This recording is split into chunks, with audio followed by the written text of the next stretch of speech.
My name is Eggy Drago. I am the cream of the crop. I am the yolk on top. It was in early 2024 that I decided to go to an idol show in Japan on a whim because my graduated VTuber Oshi really liked idols. Needless to say, I got hooked.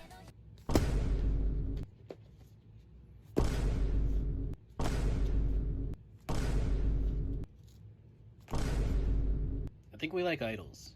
After I met and talked to two English-speaking idols there, Hyria, Haigumi, I realized every single idol has a story, be it why they chase this dream, their ups and downs, and even their future after all this. And that's what I'm here to do, to give idols around the world a spotlight beyond the stage and a place to tell their story. Every idol has a dream and a story to tell. This is IDOLEYEZ. Here comes a new challenger! Representing Estella, Piqi joins the show to talk about her idol journey and the Vancouver idol scene. All eyes on me. IDOLEYEZ, episode 89. Piqi. Whoa. Hello. Howdy. Hey. Everyone. I am the cream of the crop. I am the yolk on top. This is Mighty Eggy Drago with IDOLEYEZ, episode 89, with our guest for tonight. She is a member of Estella. She is a longtime idol otaku. She performs in the Vancouver idol scene. This is Piqi. How do I follow that up? This is Eggy Drago. Oh, you're over here. No, you're over here. Weird. The video is mirrored. But thank you, Piqi, for accepting this invitation to be on the show. Yeah, thank you for inviting me. It's kind of a Kai Guy Idol honor. Well, you are on the bucket list, so might as well have to have everyone on there. Yeah, so. and you've been busy. You've been running through that bucket list. Yeah, keeping busy, trying to make up for lost time. But yeah, thank you, Piqi. Yeah, I don't know how else what to say, but yeah, thank you for accepting this. But first, before we start this interview, we have a little ad read that I have to do, as this episode is brought to you in part by Woda Sans Frontieres. Founded in 2025, Woda Sans Frontieres is an event production organization dedicated to running quality Japanese idol culture-centric events throughout North America. WSF's team is made up of dedicated event runners who put the growth of J-pop style idol culture, not their bank accounts, before everything. And if you want to support WSF, go to Idol Village Volume 4 on Saturday, featuring Dream Teak, featuring Jalisha Paz, featuring a lot of other people. Or you could go to Yuma Piku's One Man on Sunday. Yeah, awesome. Yeah. Yeah, add me Yeah. over.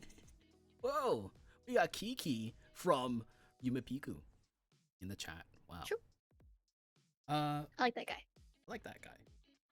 Oh, we'll talk about that later with another member of Yuma Piku. But yeah, might as well start things off with a question that I always ask every single guest on the show, which is who or what got you into idol culture / J-pop culture? Okay, so starting for like Japanese culture as a whole, I'm a younger sister, which means that like for the first 10 years of my life, my interests were just like my older sister's interests. And that main thing for my older sister was anime, which means that I also loved anime growing up. And then that led me to discover Vocaloid on YouTube. It was Butterfly on Your Right Shoulder by Kagemini Rin and Len. Love that song. So I was really into Vocaloid, and then that led me to discover Odotemita. And so that was like my thing in middle school was like Vocaloid cover dance. And then as every weeb does, I went to take Japanese class in high school. And then there, my Japanese teacher showed us Heavy Rotation by AKB48, and I was like, yo, they got girls doing this. And then she also showed me, at the time, it was relatively new music video. It was Kimi wa Melody by AKB48, and the center of the song is Miyawaki Sakura, and she became my first ever Oshi. So Sakura from HKT48 kind of started my love for like real, I guess, 3D idols. And then I actually didn't know what Love Live was back then. I mean, I knew Nico Nico Ni. Actually, one of my like bits in the 8th grade was I knew the whole like Nico Nico Ni spiel, Yeah. but I didn't know who she was. I just knew she was like an anime girl meme. And then yeah, I had pretty much no idea about any anime idols until Stella. So, but before then, yeah, I liked AKB48, HKT48, and then that's kind of it until past 4 or 5 years. So with doing like you did like dance covers Yes. odorite stuff. Like do you remember Yes. the very first like song you covered? I do. It was 10 Faced by Gumi. Oh. And I had like yeah, it was kind of a weird dance. I know like the girls in the music video, they're holding like Wii remotes, and that was awesome because it was like 2013 or something, so I had Wii remotes. But yeah, I had a friend, like a best friend in middle school. We would do like covers together. So that obviously there were 2 of us, and so she was like, I like Len. I was like, that's crazy. I like Rin.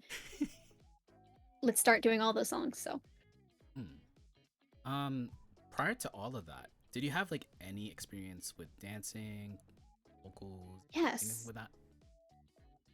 So I've been dancing since I was like 10, I believe. Like at a dance studio, and then singing like pretty much as long as I can remember. Like always in like school choir, like extracurricular choir, that kind of thing. So I always had like the foundations there, just didn't really click into place for a while. I do want to ask because I'm very curious about this. Where did Piqi come from? Where did your name come from? Oh, so actually, little known fact. Well, I think people know, but it's not like an immediately obvious fact. Is I'm a quarter Chinese. I know it's like that's ore no white girl, but my name in Chinese means ice peach, which is also like my cosplay Instagram is Ice Peachy. And I knew that I knew that I wanted a stage name because I don't know. I was like, I want a stage name, but I didn't want to be. I knew that for myself. I didn't want a Japanese stage name, and then I didn't want to just be like Peachy, like Peachy. I was like, it's kind of like an adjective, and there's also a lot of cosplayers that go by that name. Right. I didn't want to be Momo either because I knew Twice, and I was like, I'm not Momo from Twice. That's kind of like a really high standard to set for yourself. So instead, I was like, oh, what if I spell it in like the Chinese way, where like QI makes like a chi noise? Unfortunately, I did not have the foresight to consider that not everybody knows that actually. So a lot of people call me Piqi, which is okay. But yeah, so it's Piqi. Like I don't know, like Chi Pao. Yeah. I don't know, but yeah. So Like- I just wanted to spell it a little differently. My I wanted to be able first- to look up my own name on Twitter. yeah, that's true. Like my first experience with like the QI pronunciation is like Genshin Impact. So like Yeah, way, you know, yeah. Chi-Chi, Kuching. Yeah. So I was like, is that how you say your name? Yeah. So connect two Yes. together. Everybody play more Chinese video games. Yeah. Played Genshin and Hughes, but yeah. Neither. There was a time. There was a time. There was a time. All right, Piqi. So you were mainly in Estella, still are in Estella, but like prior to that, did you have any other idol activities? Doing like odorite stuff. I would be in like some talent shows. Just doing like, and obviously I got like bullied for it really bad, but like I would do like vocal dance sometimes. I also really liked Garnadelia at the time, so I did like in my Japanese class for some reason. I don't actually remember why this happened, but our Japanese teacher made us enter like the Culturescape show, and I made everybody do Kyoki Rambu by Garnadelia, and I bought them all fans, and I was like, get your fan, we're dancing Kyoki Rambu by Garnadelia. So I did that, but no, nothing else idolish. I was like a theater kid, but it doesn't really count. I feel like running consistent because like I think last episode Rinrin was also a theater kid, so Kind of a pipeline. The pipeline is crazy. All right, might as well get into the meat and potatoes of this episode, which is Estella. So, True. you weren't. I mean, Sunny was part of that like foundation of Estella, but like, Yes. how did you first hear about the group? I actually heard about it through Ivy and Sunny. They're kind of like not shy about it, but they were like low key about it because they knew that I didn't know anything like anime idols. So they were like, yeah, we're kind of like doing this thing because Sunny, Ivy, and I were friends for a long time before this, and Sunny lived in Calgary, so I never really saw her. But then all of a sudden, Sunny was like sometimes in Vancouver, and I was like, why? I mean, like awesome, but like, why is this guy here? And they were like, oh, we're doing a thing. We're having a little like dance group. They had never told me it was an idol group. They were like, oh, we have a dance group, and I was like, that's so awesome. But that's like, I never heard the name Estella until I was already in the group. So, or I wasn't in the group, but I was already affiliated. So you told this story at the one man recently at the very end. Yes. That might as well talk about it because it's your origin story. But how did you first get involved? Let me see. I might actually be able to find the texts. So when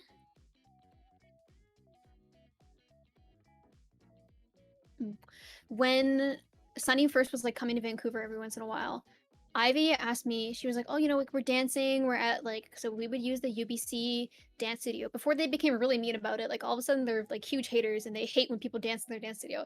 But we would go there and dance there. And so Ivy was like, you know what, you should come out. And first of all, I was like, girl, I live an hour and a half away from UBC. And she's like, Sunny's here. And I was like, say less. But then she sorry, Ivy. Well, Sunny was a rare commodity at the time.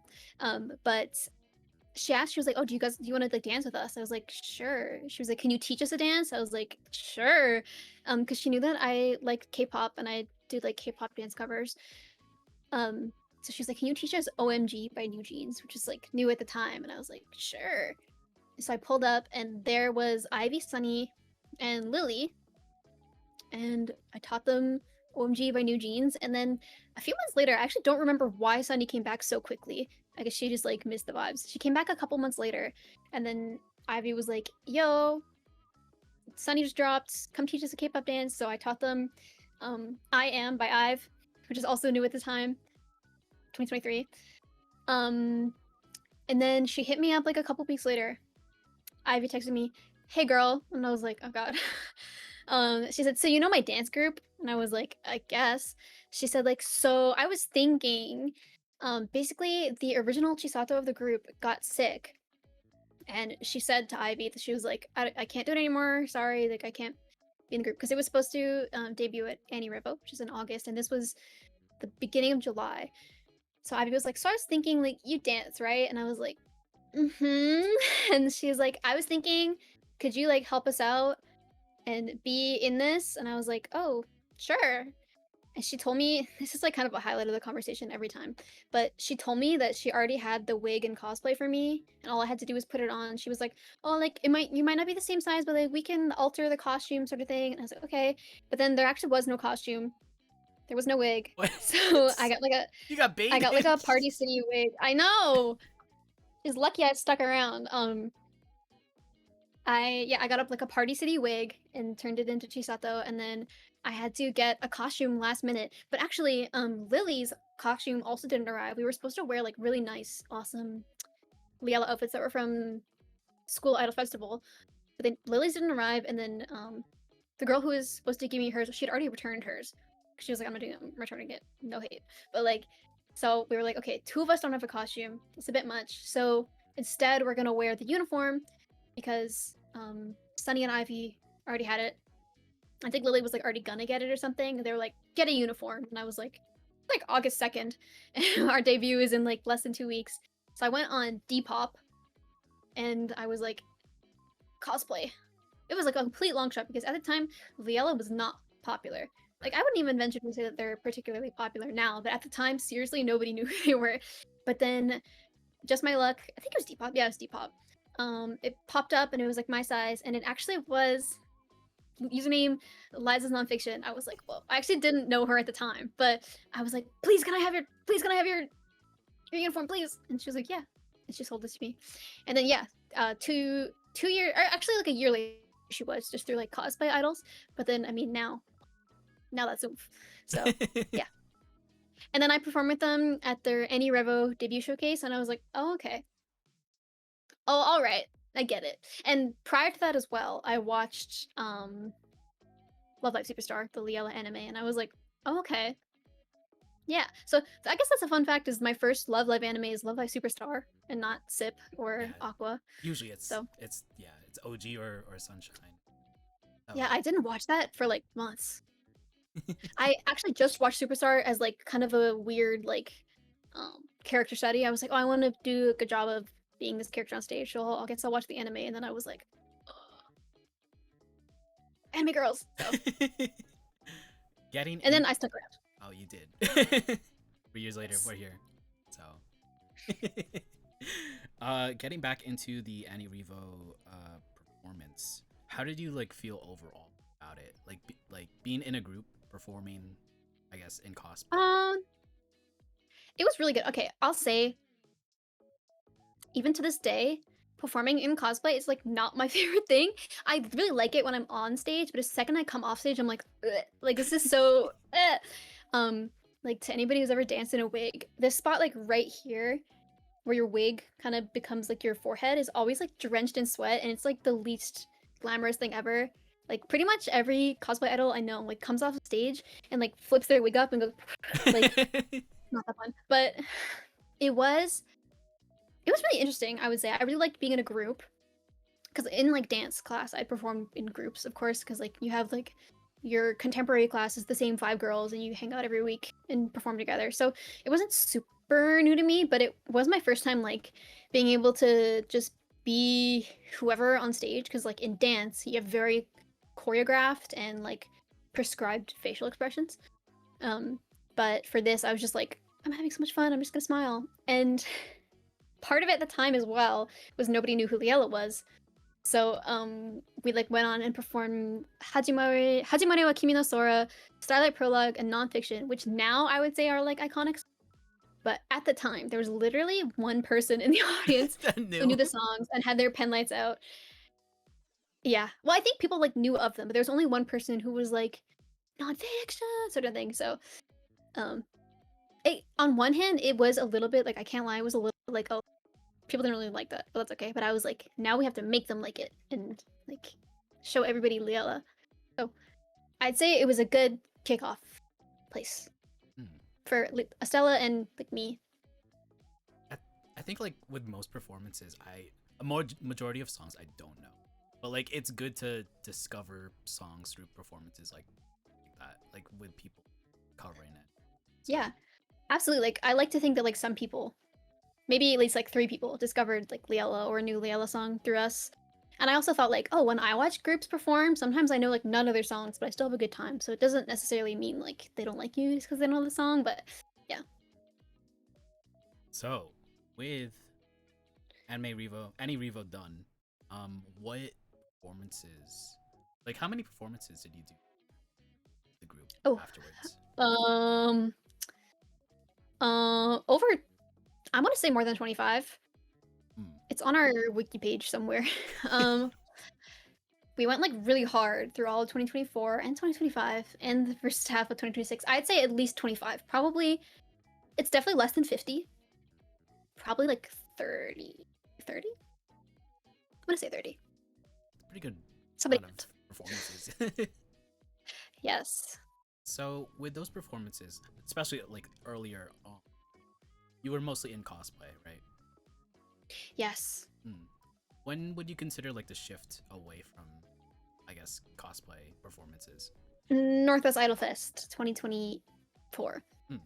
Because it was something that I had been looking at for a while, and I think as well like Sunny in particular is like also like super into like 3D idols and Kaiga idols, or at the time. Everybody is now, but like at the time we were kind of only ones that had our eyes on like that kind of thing, and we really wanted to go.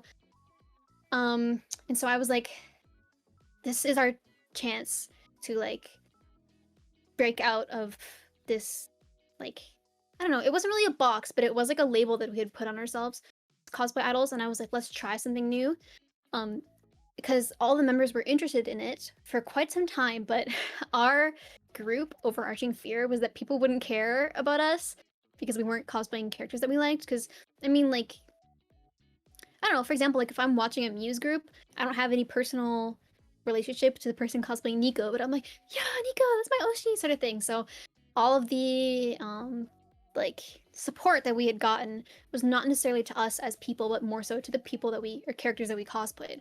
So we were like, if we don't cosplay, who is gonna guess? Like, Right. who they're gonna be like, oh, there's just like 5 girls.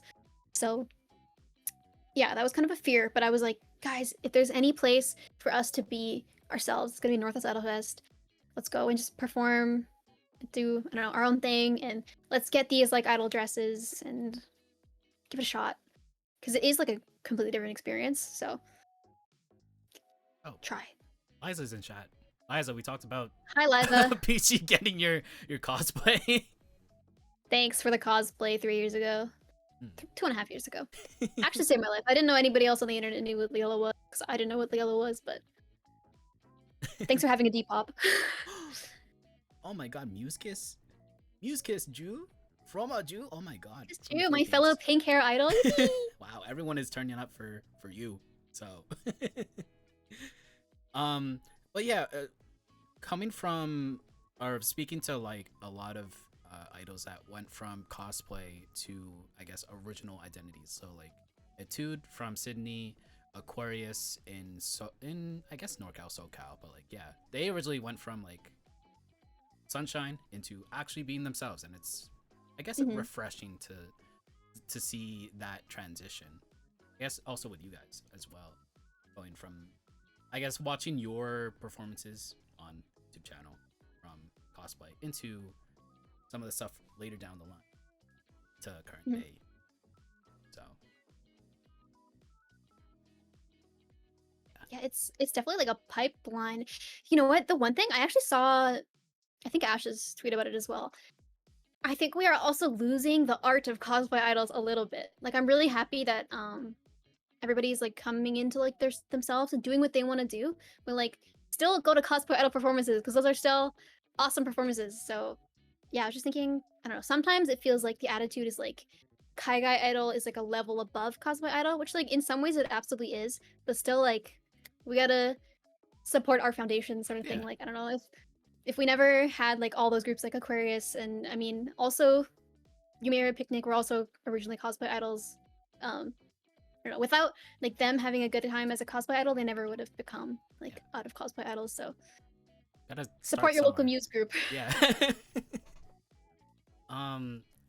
So with that, oh, everyone's like, yeah. Sorry. Going with the group, everyone has a part. Mhm. I guess well, everyone has a responsibility. So I remember parsing through the Estella Instagram. Like you had like a bio card very early on. It was like Yes. you, Yes. position, dance lead. How much of that really meant to you, like teaching everyone or like teaching everyone how to like the choreo and stuff? To dance. Oh, it's actually like huge but awesome. It's pretty interesting because on one hand, it is a lot of work for me to learn everybody's part, right? To like, if there's like a part of a dance or like each of the 5 members are doing something different, it means I have to have all 5 in my head. But the other part is like I'm a huge control freak, so it's really like I don't know if I want to say fulfilling, but like it feels right for me to be like, now you do this and now you do this, and it's like to know what's going on. That's really satisfying for my brain to like know how all the pieces fit together, sort of thing. But yeah, so I teach them the dances and I stare at them while they dance. Sometimes I make them do the dances by themselves, looking at me, and I'm like, huh, that's not true. I'm like, hey, but yeah. Sometimes if like it's a difficult song or like really high stakes, I'm like, okay, Maddie, do the chorus, and we're all gonna watch you, and everybody's gonna go and say something that you did well. And it is like I kind of take some things from like actual not actual but like dance classes sort of thing, like that's some things that my dance teachers would make me do.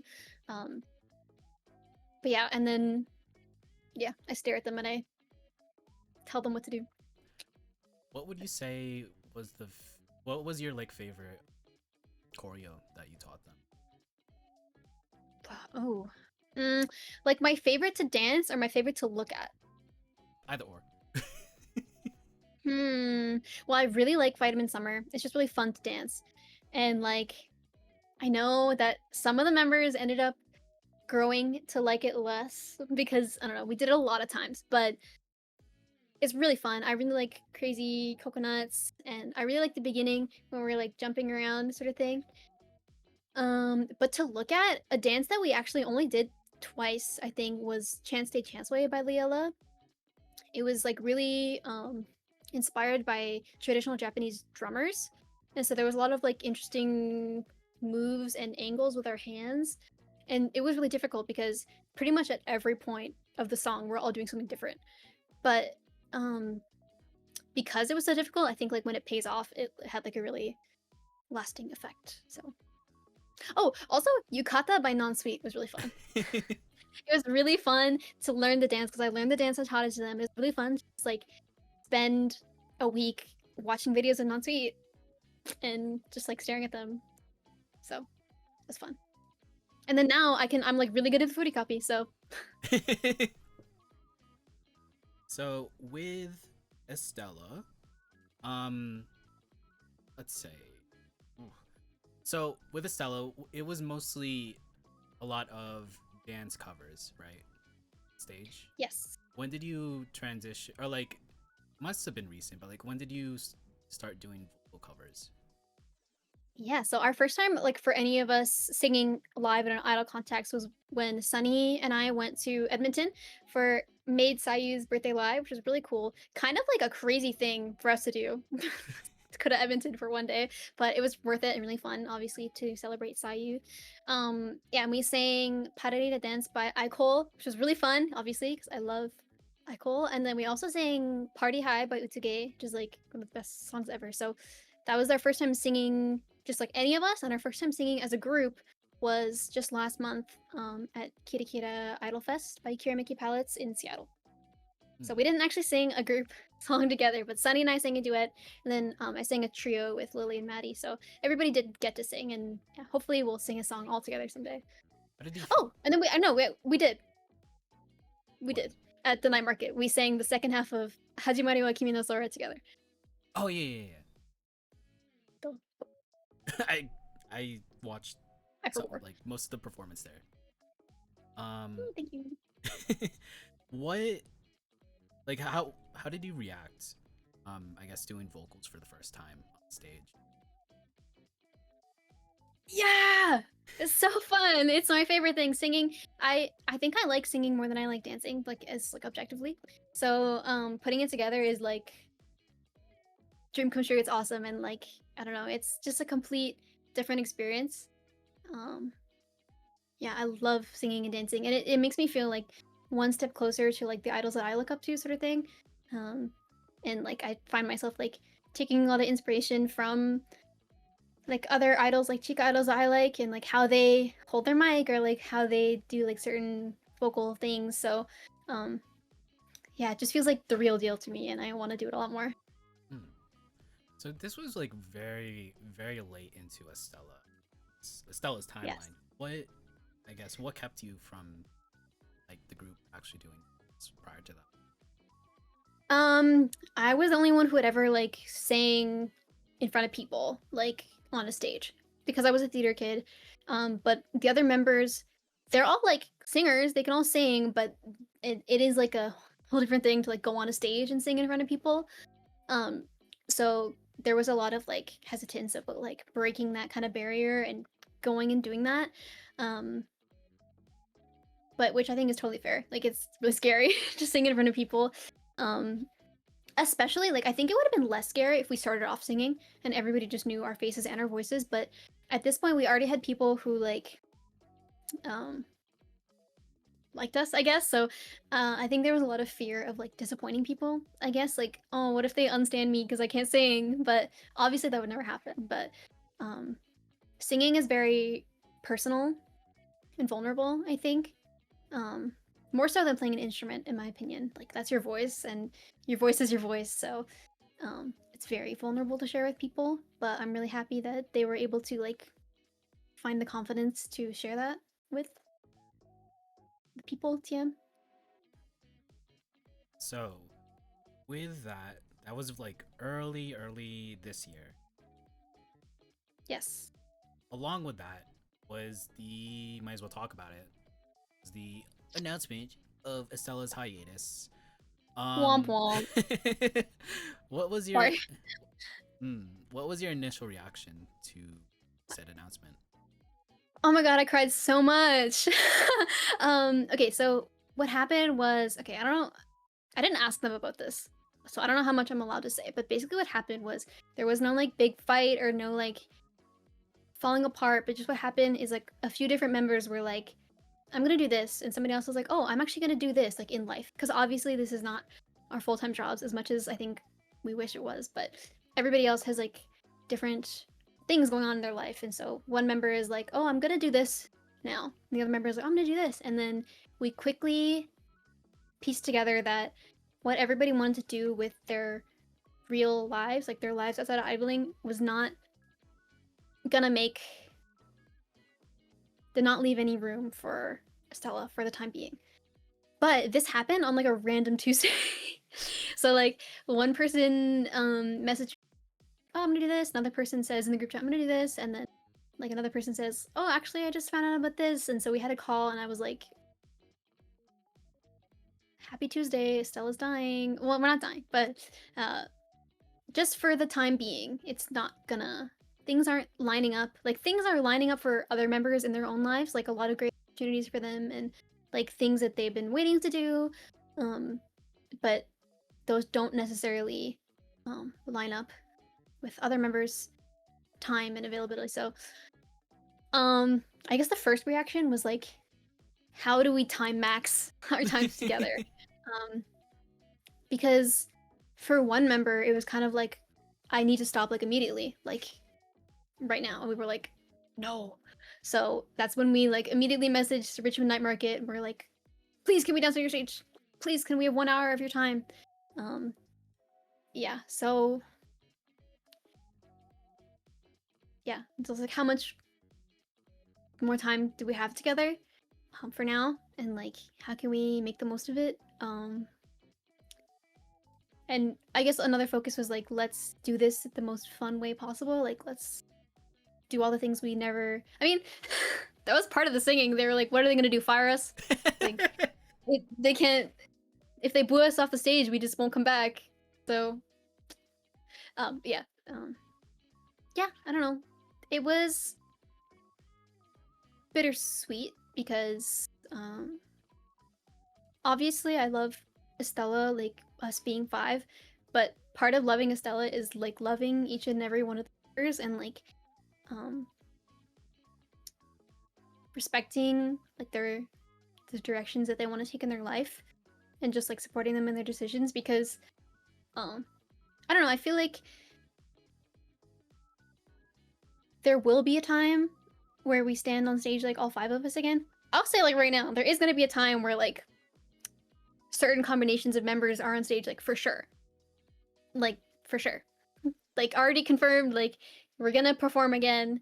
It's not gonna be all 5 of us, but you will see a certain number or combination of members. But for the 5 of us, it was kind of like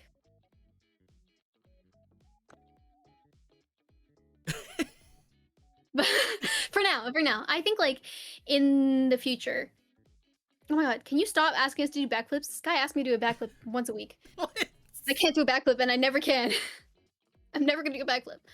Anyways, yeah, I feel like someday it'll come together again, and maybe we'll even like cosplay Liella again, because that's something that even though I just talked about how much I hate cosplaying, but cosplay performing, that is, but I don't know, I think.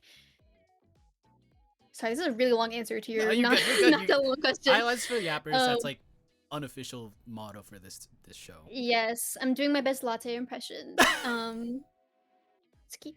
What was I saying? Oh, because the way that we did Estella for 3 years was like, bam, bam, bam, bam, bam. So like, as soon as our performance is done, we're like, what are we doing next, sort of thing. Whereas, like, I think it's okay if like in the future we're like, oh, we're gonna perform twice a year or once a year, or like there's gonna be a year where we don't do anything together. But maybe like Annie Revo 2030, Estella, come back. It's just, life moves really fast and changes quickly. So maybe it'll change in a way that like brings us together again. So I mean, as everybody knows, like we literally live in 3 different provinces right now, so it's not right now, but um yeah, someday I'm sure we'll all like bump into each other in the street and be like, "Yo, let's go dance." So yeah, I don't know. I'm keeping my hopes high. So Oh, it's just like fast forwarding to the pep talk, but like I do want to see you guys perform because oh, thanks. the only time we were like in the same vicinity was Northwest Idol Fest, but it wasn't even on your stage. It was at Taco Bell. Yes. So Actually, I know a lot of people who were like, "Yeah, I saw you at Taco Bell," and I was like, yeah, we ate a lot of Taco Bell, and we were kind of like sore thumbs in our cosplays. But yeah, no, I mean, U.S. Idol Fest is like still really probably the number one thing on our bucket list. So if that were to ever like unfold in a way favorable for us, that's definitely something we would pull up to. Definitely, like honestly, I think that's something that all 5 of us would be like, yeah, we're going. Like, I don't know. So yeah, I think that could be a potential OT5 performance if that were to ever happen. But we're not American, so it's kind of harder. I mean like Northwest Idol Fest was definitely convenient because like Vancouver to Seattle is pretty close Yeah, by, absolutely. right? We just like hop down there, Yeah. but now it's a little bit It's in Cali. like It's so we've Cal. we've never flown somewhere as a group. So we've always just driven, even to Edmonton, which is like 15, 16 hours, we've always driven. So when a plane becomes involved, that's kind of when it gets like serious. So I don't know, maybe we'll get on a plane to go in US Fest. So or maybe I'll move to New Jersey. I don't know. Move to New Jersey. No. No.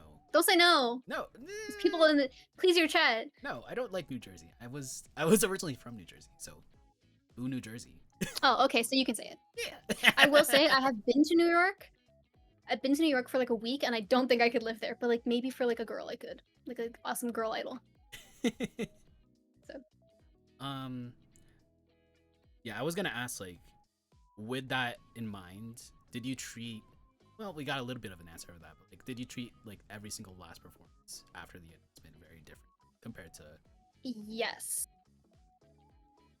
yes, we definitely like tried to fill it with things that we had always wanted to do, or like things that we knew would make us like the happiest. At the, I don't know, I don't want to say end of the road because it's not the end of the road, but it was like it is for the time the end of the road. So that included like performing our favorite Chica Idol songs, singing, and I guess for me personally, it was also like letting go of a lot of stress because, like I said, I'm a big control freak and I'm constantly worried about everything that could possibly be worried about.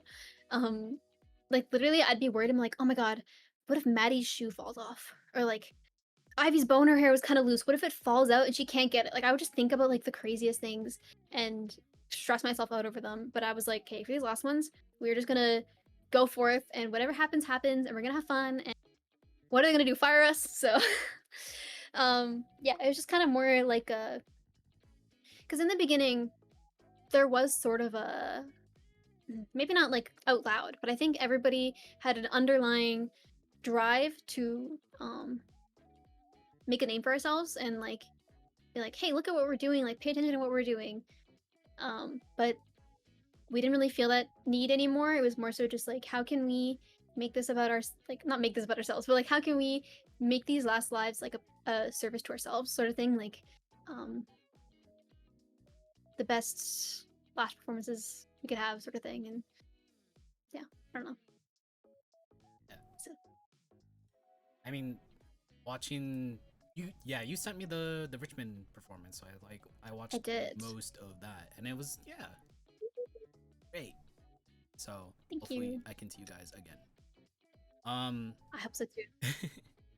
Going back to I guess a transition from cosplay idols to universal idols. Might as well talk about that that's currently on the screen, which kind of got viral. Well, Which was a little bit. yeah, a little bit. So, yeah, because that was also the artist photo that is on the episode announcement. Yes. What made you like decide on that outfit? Artist photo.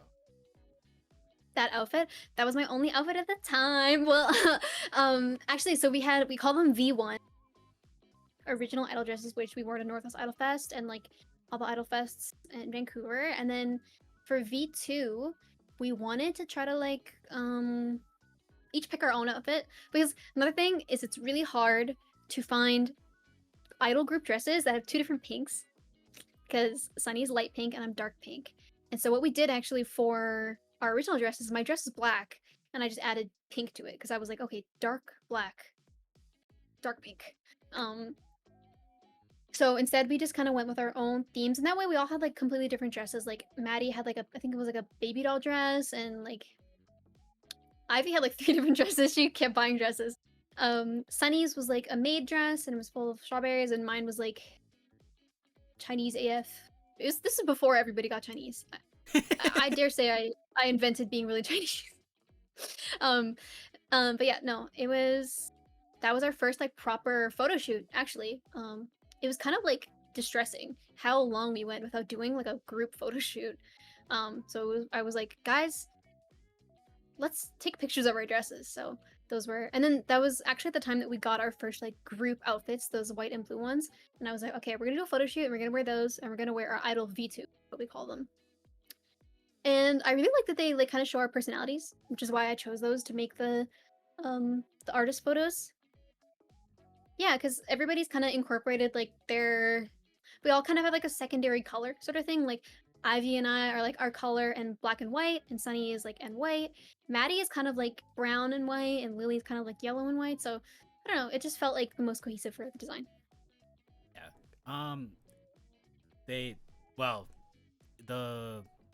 That specific artist photo popped off a lot, and that's how I kind of I did follow you and like I think most of the Estella members, but that's when I kind of noticed you. Yeah, it was a level up, I'd say. Yeah. Or it's like my Canva Pro leveled up. I spent a long time on them, but I mean, it's obviously inspired by heroines, so I was just kind of being like, let's make us look like real idols, that kind of vibe. So much so that a lot of otaku commented on it. Yeah, yeah, and some people were like, why did you put Kuromi in this? Like, you're gonna get sued. I was like, dude, I did not think more than 20 people were gonna see this. It's a PNG from Pinterest. Like, I'm not selling a t-shirt of it. I don't know, like, I appreciate it, but, like, I do, like, you're looking out for us, but, no, I thought this would go to, like, maximum 50 likes, and then I posted it, and it had, like, 500 likes or something, and I was like, oh, no, I think it has more than that, but, yeah. Yeah, so it does have like a bunch of like copyright stricken things in it. Like I think every single one of us has like a Sanrio character in ours because I made them and I like Sanrio. But yeah, they're all like PNGs from Pinterest or Canva that I like stylized to like fit into the picture. So it's like all suable.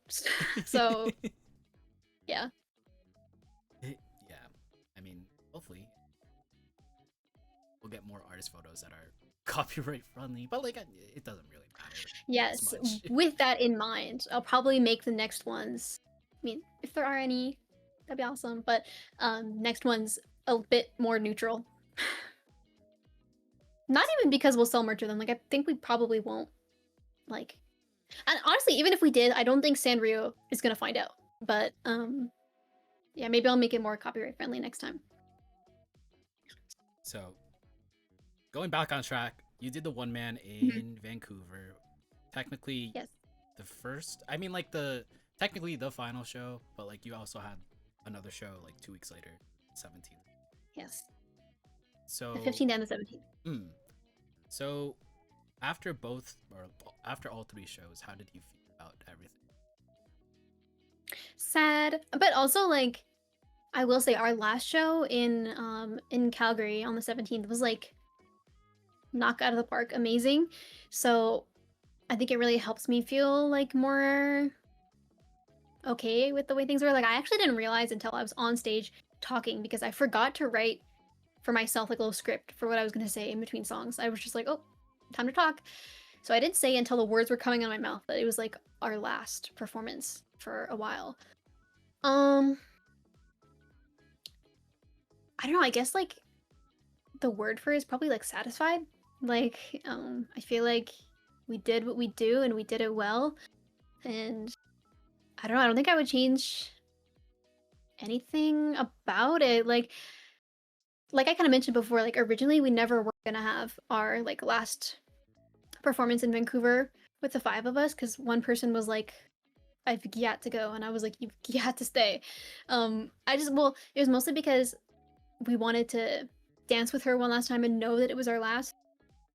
Um, it's kind of emo, but that was the reasoning. Yeah, and then we got to do that. We got to sing with her, and um, yeah, I feel like our last little stretch was really good. So I thought I would feel a lot more distraught about it, and I am sad. Like, I don't know, sometimes I'm laying here and I'm like, I don't have anything to think about about Estella. But no, I'm at peace for now. For now. Be back with vengeance, but for now, I'm like, okay, GG.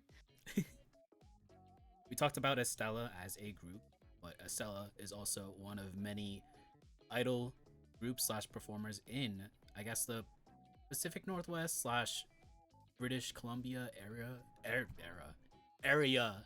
So Mm-hmm. I think the last time we had a Canadian guest on the show was Melody of Magia Note. That was like almost a year ago. So might as well just talk about what the scene is like. Evolving, growing a lot. Like every convention, there's a new group. Whether it's not even necessarily like new people, like there's a lot of previous like idols like making or coming back in a new group. I don't know. Like there's a lot going on. There's almost like not even enough room for all the idols that are popping up in Vancouver. And I'd say like I think this is like kind of a shift overall. There is definitely a shift towards out of cosplay idols. Yeah, so even like groups who were originally cosplaying, I mean us of course, but who are originally cosplaying are having like their own, not necessarily personas, but like a out of cosplay performance. So it's definitely moving in that direction quickly. So, of course, idol groups usually perform at conventions. There's been like a slight shift in actual standalone events, especially here in the States, but also is it the same? Is it also the same in Vancouver? Like you mean there's more of them? Yeah. Yeah, for sure. I think I think what's going on is idols are realizing that like con spaces are not always the most like conducive to success for idols, not in terms of like fame, but like for like literally just your performance going well or like your performance being properly supported by like the organization or the event. So idols are like taking it into their own hands to be like gonna make a place just for us sort of thing. Because I don't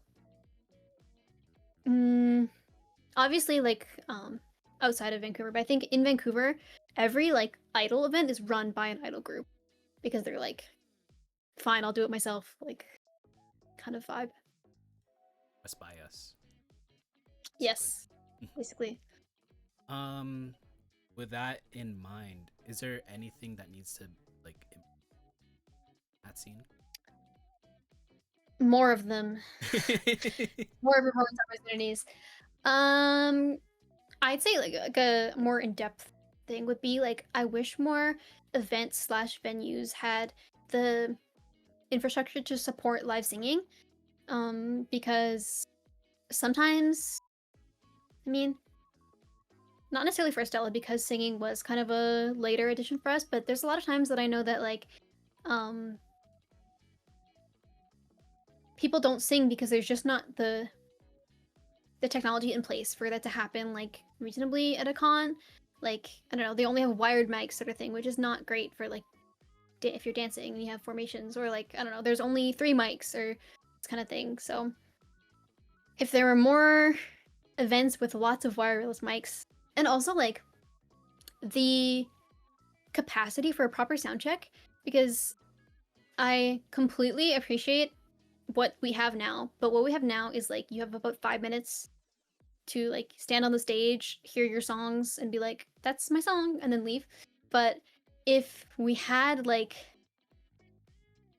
I don't know, more time and flexibility and like available staff to have groups do like a proper sound check. Because for us, when we're just dancing, it's not really a big deal to just like um go and listen to the song and then leave. But for groups who sing, it's really a lot more reassuring to be able to like properly test your mic and your sound and your backtrack and having a monitor and stuff like that. So um everybody in Vancouver start singing so that events have to let us sing. Sea Line, MVP of the chat, asks, "You have a vision of what would make for a sustainable idol community, not dependent on con events?" I think like continuing to support these events that are done by idols, sort of thing. Because the thing is they're expensive to run, obviously, because they're standalone events. So they need to like rent like a venue, obviously. So it is like, I don't know. At first I was like, oh, it's kind of unfortunate that like the tickets are a bit expensive, but it's because like we're just doing it for the love of the game, sort of thing. And we need, I don't know, if you could support like a local event sort of thing, like I don't know, if you can pay $100 for like a really big convention that goes around the world, maybe consider also checking out like, I don't know, a local event. And also everybody be nicer to each other. Like, I don't know, I don't know, I've heard this is kind of a Canadian thing, but like, I don't know, I feel like there's a lot of toxicity between idols, like not even necessarily like people hating on idols, but like sometimes idols hating on idols, and just like, I don't know, let's all be friends, and then that way we can all perform together forever. Yeah, that's not that's not a good environment to have at all. So Yeah, well, I think part of it is like what I mentioned before, like looking down on cosplay idols. I don't know, I already said it before, but like cosplay idol to kai guy idol pipeline wouldn't exist if we didn't like support cosplay idols. So everybody starts somewhere, so just be nice and have fun and go do your little dance and do your little song, and we'll all cheer for you and we'll all hold hands. Are there any acts that you would like to shout out from that scene? From Vancouver? Not Sweet, of course. Oh, I don't know anybody who doesn't. Oh, Estella? I mean, yeah, of course. But if you're here, you probably already know what that is. But I mean, actually, if you're here, you probably also know what Non-Sweet is. But I love Non-Sweet. I recently had the opportunity to perform with them in Seattle. That was like gag, so awesome. But I love Non-Sweet. From Vancouver. Oh my god. Everyone? I guess another like a group that recently transitioned from cosplay to singing, not singing, out of cosplay is Bon Bon Beat, and they kind of like remind me of Estella back in the day, sort of thing. So I don't know. I feel like they're also, I don't know how to say this in like a not weird way. They're all like in high school. Yeah, there's no good way to say it. I don't know how to say it otherwise. So like I feel a little bit maternal towards them, but I also just feel like go do your thing. Like I don't know, I'm happy for them that like there's a way now for teenagers to like have these kinds of hobbies and experiences and have it be like a positive thing. Cause like I don't know, like I mentioned, I did this kind of thing when I was in school, and it wasn't like a positive social move for me, but I don't know, I really like watching new idol groups because there's like such an untapped well of like motivation and drive because they're not like old and jaded yet, but I don't know, I really like watching new idol groups kind of like come into their own and do what they want to do. Yeah, I think I only said Non-Sweet and Mama Meat.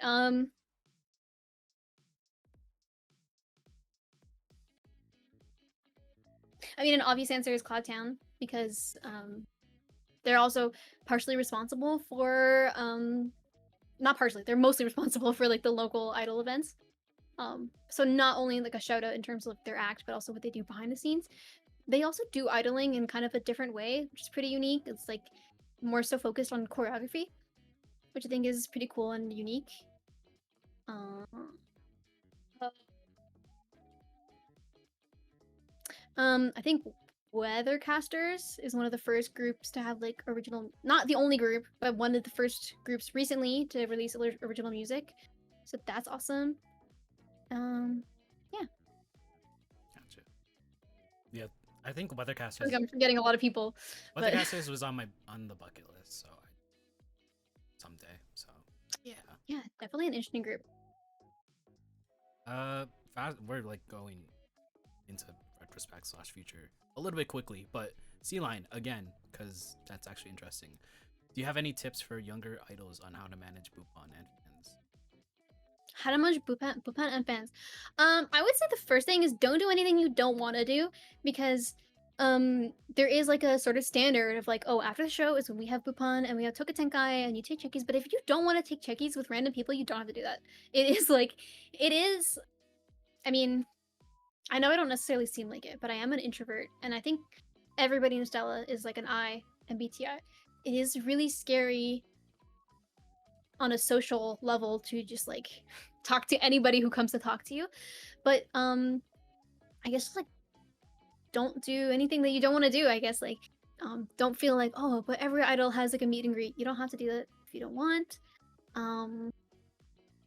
I'd say, and if you do want to do it but you're feeling hesitant, make sure you have somebody that like makes you feel safe with you, sort of thing.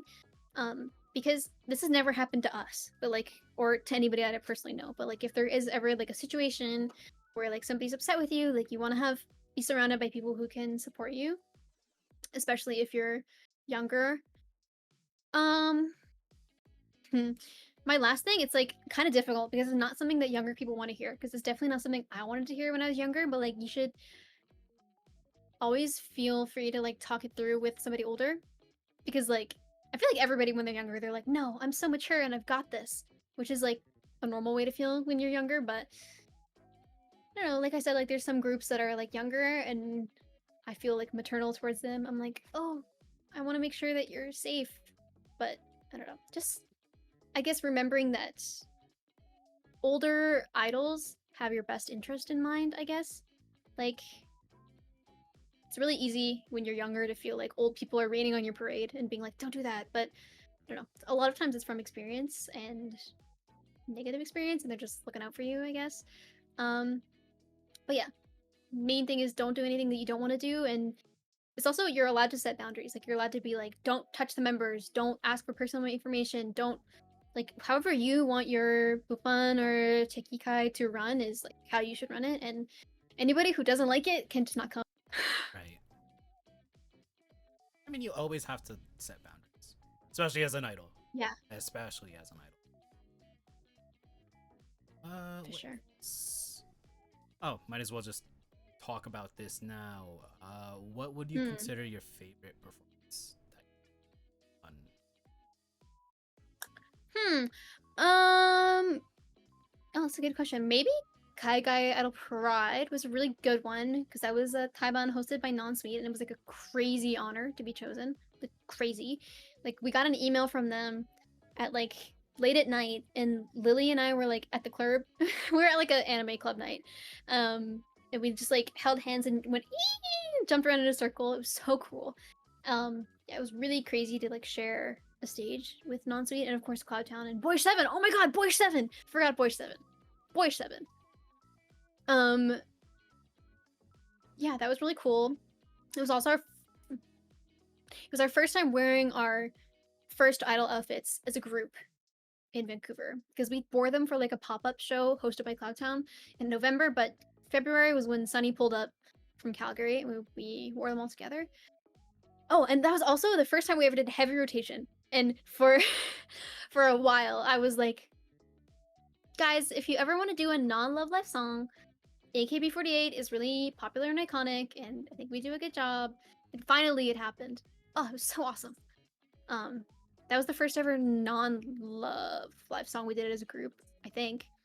Yeah, that was cool. And then, unfortunately, it wasn't with the 5 of us, but this last performance at Oda Fest, or Blossom Stage Taiwan, was really good, primarily because like the audience was great. And I guess there was also the vibe of like leaving it all on the stage. but I really like when there's standing room at performances. Because the only downside to Kaiga Idol Pride was that it was a seated venue, which like I don't know. I like to look at the little monkey pit. I like those guys. So I like when I can see them. So yeah.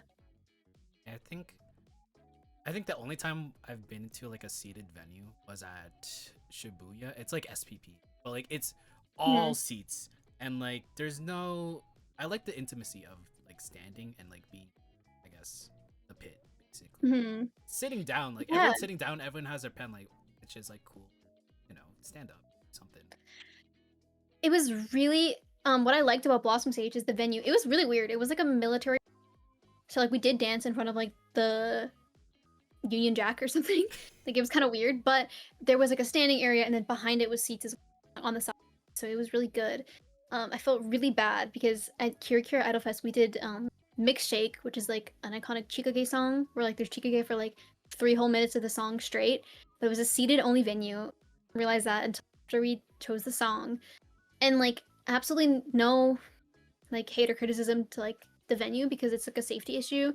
Like some venues you just can't, otherwise somebody's gonna break a leg or die. But yeah, I felt really bad. I could see everybody doing Chikage in their seats. I was like, oh, this is not what I envisioned. But I guess the night market's also good for that, where there's seats in an open area. Flip side to that, what would you consider the Mm. toughest performance that you've done? Like tech Ugh. issues, anything that you consider tough?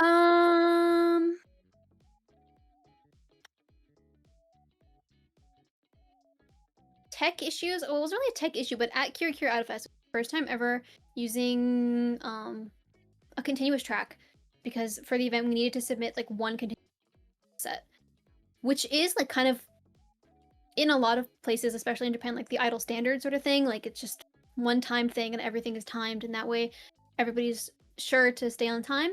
But it was really difficult because yeah, there's no room to like talk too much or sort of thing. And when after the first song, Bunny's shoe fell off, so we didn't have time to, I don't know, properly address it. And so she went off stage, and I was like, Sunny, what are you doing? She's like, my shoe fell off. And we, I don't know if you can see in the video, we like run to get back into our spot. So that was really difficult, especially.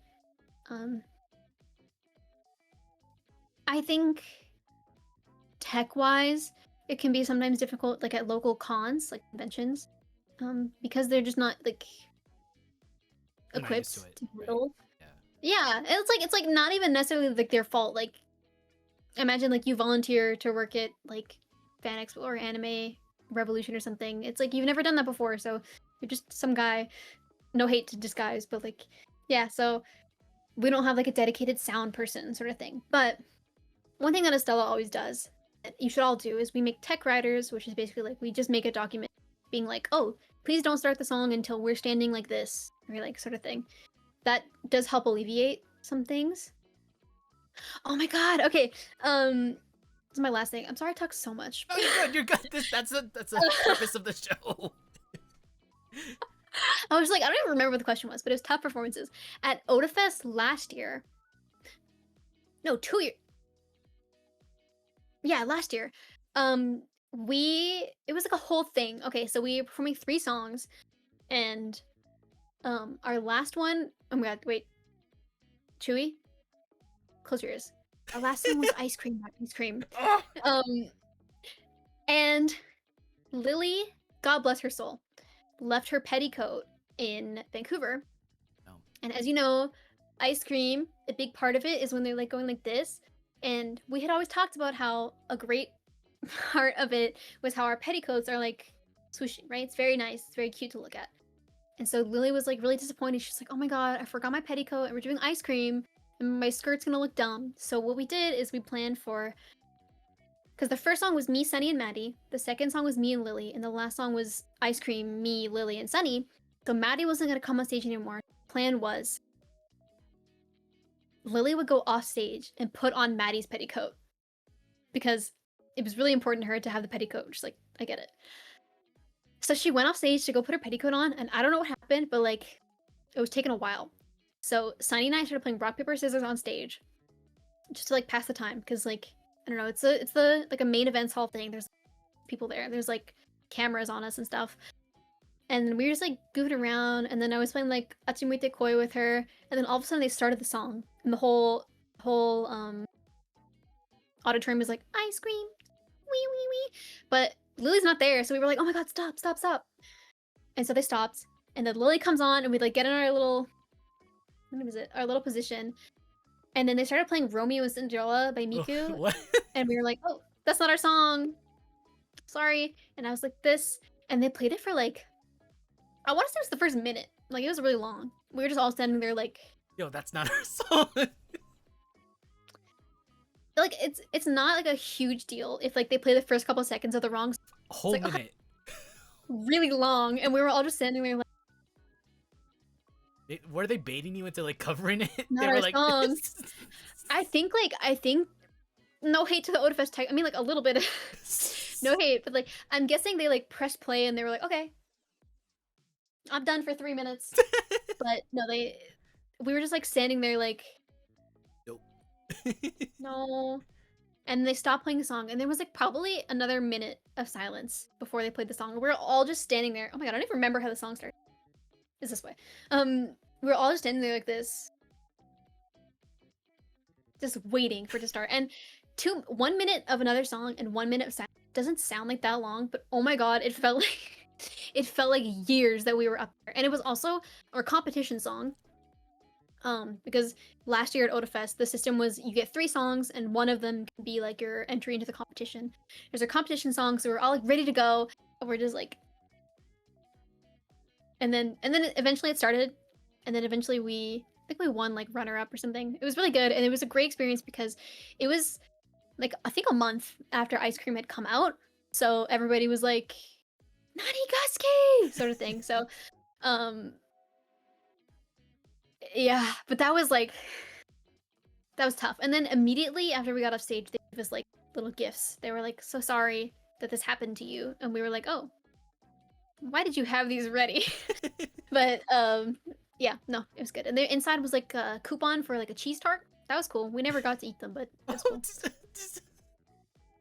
Why not? Anyways, that was because they were only good for like a week, the coupons, and they were only for use in Calgary, and we're not from Calgary, and we're not going to be back in Calgary for probably until next Odafest. So yeah, we were like, oh, this is really cool, thanks. But actually, the really cool part is we got like a gift certificate for, I think it was already Irodori Lights at the time, but Lumican before, and that's where I got this. And I think we all got this actually. Because fun fact, the product is called Lumi Heart. Lumi is the name of Estella's porters. So we were like, I mean, come on. It was also the most expensive thing, so we were like, might as well use it. Might as well use it. Anyways. What was the question? Toughest. Well, we were. were. Toughest, yeah. We were. I said enough. The group's on hiatus, but like, what would you consider your favorite part of being in Estella? Oomfies. I mean, obviously, on like an external part, my favorite part was meeting new people. Like literally every live, I would meet like a new person. Chewy, it's safe now. I meet a new person, and like it would be people coming like, oh, I've been a fan of you guys for a long time, but it's my first time getting a checkie. Or they're like, oh, I've never seen idols before. It's my first time seeing you, sort of thing. I guess my favorite part is like meet and greet, Tokutenkai. Yeah, because I am a yapper. I like to think I'm a fast yapper though. I talk really fast, but hopefully it's understandable for people.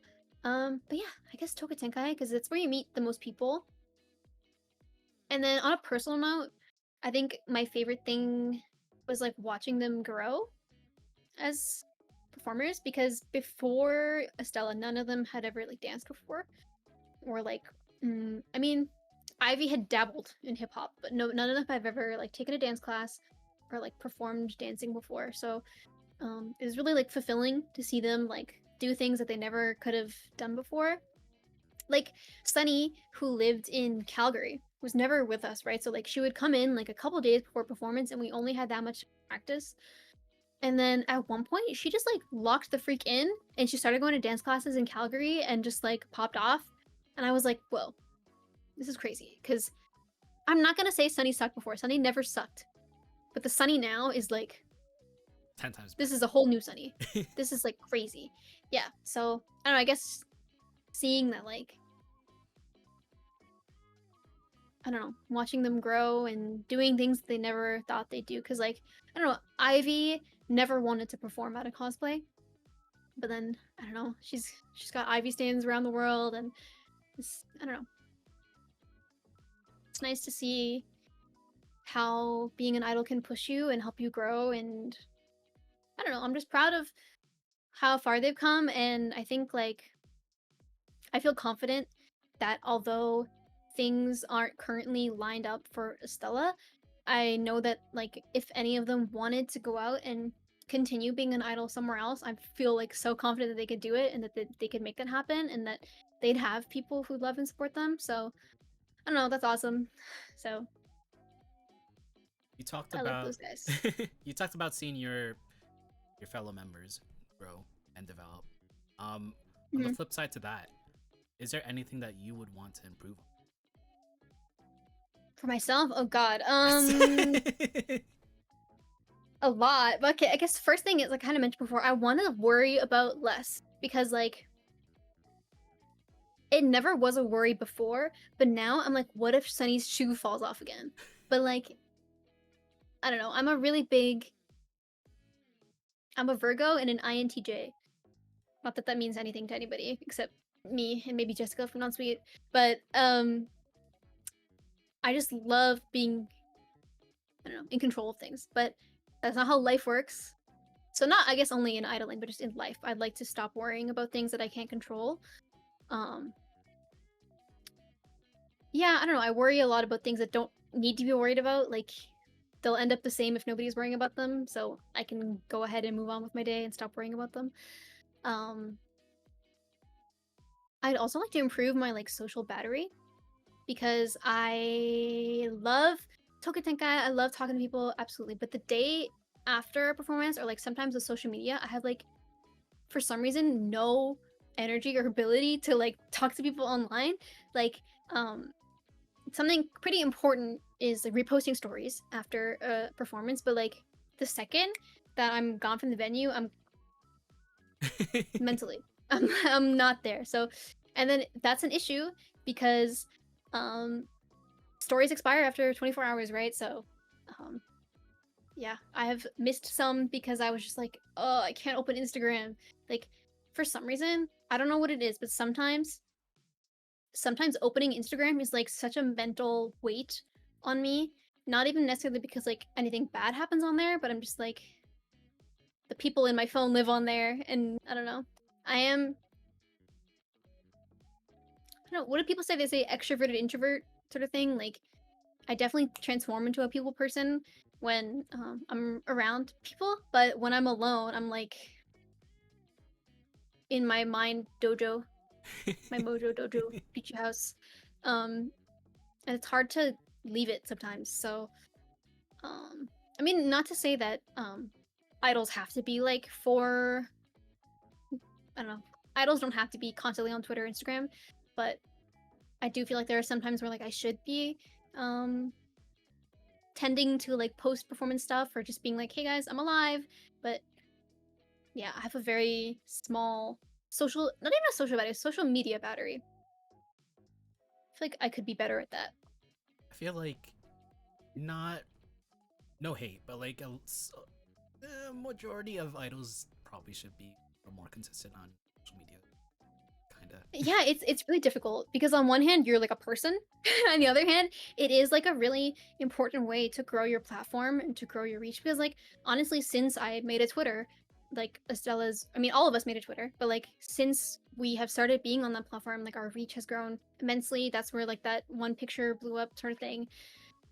So like in some ways it is like important for business, like if that's what you want. Like not everybody needs to want that or needs to go for that, but I don't know, me personally, I am aiming to like make connections with people online and outside of my local community, but that does come with like I don't know, it's another layer of work, Yeah. which is fulfilling, obviously, and for sure, but it can also be draining. And it's like the part that drains me the most, which is crazy because like it's kind of like the least work. Like I don't know. I Tapping have that. all the energy in the world for performing and like meet and greet, but I need to like increase my stamina of social media just like for myself personally because it is something that I want to do. So, yeah. It is definitely a big part in getting fans as well. So, what else? With Estella being a group for a consistent amount of time, 3 years, what kept you all going with? The love of the game. I mean, it's something that we always talked about and like still will and probably always will.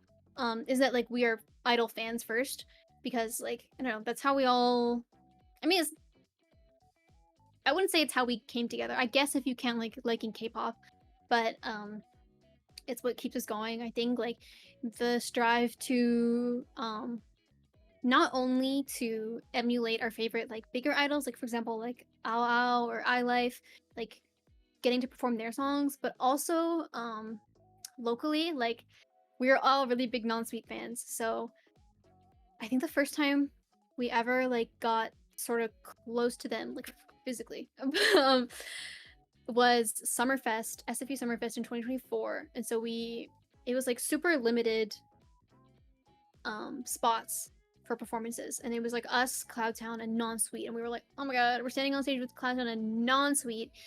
So also like the feeling of accomplishment of standing on the same stage as like our in-person idols, and then also like recognizing how privileged we are to like be afforded that spot because there's a lot of amazing groups in Vancouver and only 3 of them got a spot and we're one of the 3 of them, so I feel like we owe it to ourselves and to the rest of the community to like make it count. And also we love our fans, so I think the awesome part about Lumi is that they're all little freaks and they're really interesting. Well, because I think because Estella doesn't have like a very polished image or like a etiquette thing, I guess like it's more of like the idols as friends model than like untouchable idol model, which like they both have value, of course. But like we have a Discord server where we play games with our like I don't even want to call them our fans because like I feel like I guess a better word is like our community sort of thing. Like I guess if it's like, oh, if we stopped, we'll never see those people like looking up at us from the audience again. And so, yeah, I don't know. We've made a lot of connections with people, whether it's in like a fan way, an idol, fellow idol way, or like an organizer way. It's like those people all become part of the stakes. Bunch of freaks, Wordle warriors. True. Yeah, we have like a Wordle streak going on our Discord channel. So they just come to our server to play Wordle. That's why what I like about it. But yeah, I don't know. It's just like this is also our way of seeing those people. So, but I mean, it is also like when we're incredibly grateful. Part of seeing those people is the fact that they keep showing up for us, sort of thing. So, yeah, for the love of the game mostly. Of the game. So with Estella, and I guess with you, who are some people in the Kaiga Idol community that you look up to? Or Kaiga Idol adjacent, so like VTubers, etc. Non-sweet. But like in outside of Vancouver, like as a whole, Yeah, sure. I like latte. Because I appreciate as well a good light roast. I don't know. I had 2 today, in fact. But no. I relate to her like random kidnapping. I guess she like applied. But I don't know. I just feel like there's a lot of things that she says about herself where I'm like, oh, that's so true. That's so me. And then but she's out there like doing crazy things, so I'm like, maybe that can be me someday. And I also really like Stray Kids, so. But I also really like. I was gonna say it feels weird. It doesn't feel that weird. I like Yumi Picnic because I like what they're doing over there, and then I also like Oyasamimi. I like duos a lot. I'm a big fan of duos. Like something about the dynamic and the design and the like execution of a duo, it just never misses for me. I like a duo. Um, yeah, I guess also Natsuka, her Weathercasters. She's kind of just a girl boss, and I like that. Because she is like doing a lot of work, like running events, like idol events. Because the ones that aren't run by Cloudtown are Natsuka. And yeah, and she's doing a lot of things, like releasing original music, and they have like costumes. She designed the original costumes, and that's really cool. I've designed like probably 5 costumes for Estella. They just never happen because I don't have the time or money or commitment or attention span to sew them. So, oh, I guess also I'll say Sugar Rush from Edmonton because having an idol group in Edmonton is really impressive. Yeah, I was really surprised to see like what they'd done with the place when we went there in February, because I don't know. It's really I'm personally from like a small prairie town. No, I guess there's both cities, but a small prairie city, and it's really a privilege, and people are really lucky to live in places like Vancouver or Seattle or like I don't know woke places that you won't get hate for doing this kind of thing. Yeah, because I mean Edmonton's a little woke, but I don't know. There's some places in the prairies where this kind of thing is like could get you in like physical danger sort of thing. Really? So yeah, I've never only one time in Vancouver like yelled at or like interacted with by somebody in cosplay or in my idol dress or something like that. Every time I've ever worn anything like J fashion at all where I live, literally everybody is like pointing and like talking about me. People are like, "Can I have your picture?" It's just like like everybody needs to get more woke now. But yeah, I don't know. Like even when we were there in Edmonton, like in our costumes in public, people were talking about us, and so I don't know. I just really respect like their perseverance to continue doing that and making like a space for otaku in a place where like it's not really the norm. Yeah. Oh, I'm gonna That's it. probably add them to the bucket list later. Mm-hmm. What else?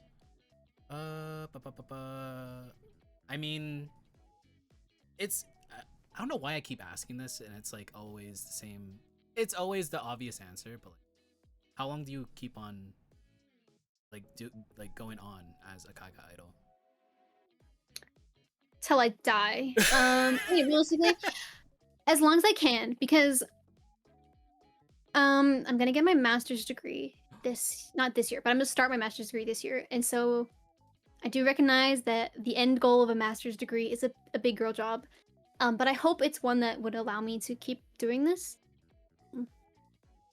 Yeah, I don't know. As long as I can, I'd like to continue in any way that I can. Because right now I'm not in Vancouver, which is obviously like a huge limiting factor for me. But I'll be moving back to Vancouver in September, so hit me up.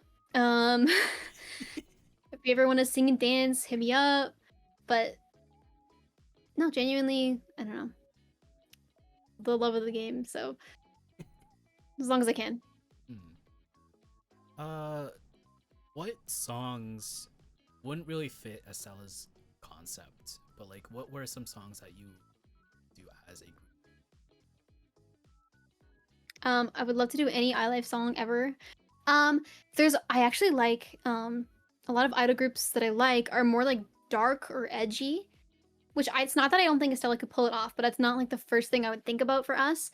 I really like Yosugawa, just like a Chikado group that makes like J-rock songs. I really like them, but they're also very vocal intense. So yeah, everybody would need to lock in. But actually, no, I don't think like if we locked in for 100, sing like Yosagawa, but yeah, I like King Sari is a group that I like. They make like edgy music and um yeah, I don't know.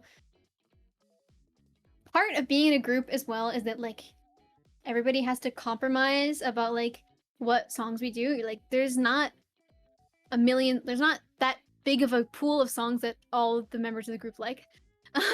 Because we just all have our own personal tastes. So um it's hard.